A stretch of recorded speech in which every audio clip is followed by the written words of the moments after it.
उद्या काय काय घडेल मला माहित नाही. जगात बरंच काही चाललेलं आहे. मध्यंतरी मी एक छोटासा ट्विट केला,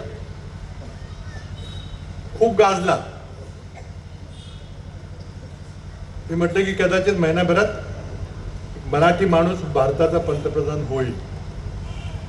करारला बोललो मी.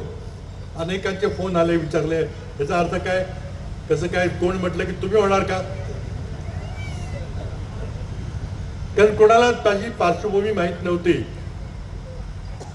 आता मराठी माणूस पंतप्रधान व्हायचा झालं तर आत्ता बसला माणूस त्याला बाजूला गेलं पाहिजे. म्हणून आधी मी अधोरेखित केलं की नाव न घेता बहुतेक बदल घडण्याची शक्यता मला दिसते. आणि जर बदल घडला तर काँग्रेसचा काही पंतप्रधान होणार नाही, कारण आमच्याकडे बहुमत नाही. तर मग होणार हीच लोक, पण त्यांचा मग कोणताही दुसरा माणूस होईल, कदाचित मराठी माणूस होईल असा माझा संदर्भ होता. माझा इशारा होता 19 डिसेंबरला,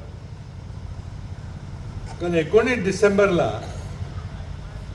अमेरिकेत संसदेने कायदा केलेला आहे.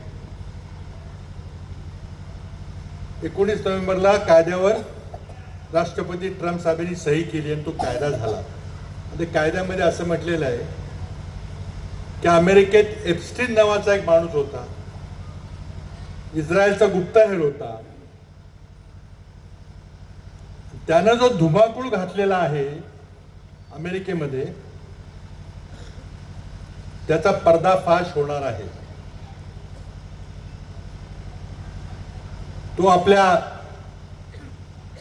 विविध प्रासादामध्ये, मोठ्या मोठ्या हिमल्यामध्ये, बंगल्यामध्ये सगळे कॅमेरे ठेवून, व्हिडिओ करून सगळ्या बड्या बड्या मोठ्या लोकांची छायाचित्रण केलेली आहेत. ती सगळी छायाचित्रणं, ते सगळे फोटोग्राफ अमेरिकन संसद कायदा करून एका महिन्याच्या आत म्हणजे 19 डिसेंबरला जाहीर करणार आहेत. यात कोणाकोणाचे नाव आहेत, सोशल मीडियावर काही नावं चालू आहेत का नाही मला माहित नाही, पण आजच 75,000 फोटोग्राफ पब्लिश झालेले आहेत. 20,000 ईमेल्स तर प्रकट झालेले आहेत.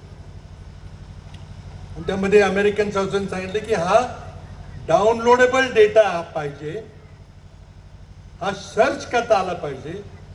निवडणूक आयोग ज्याप्रमाणे मतदार याद्या कम्प्युटरवर आपल्याला तपास म्हटलेलं नाही, या डाउनलोडेबल आणि सर्चेबल ही माहिती असेल आणि कोण कितीही मोठा व्यक्ती असला तरी आम्ही त्याला संरक्षण देणार नाही.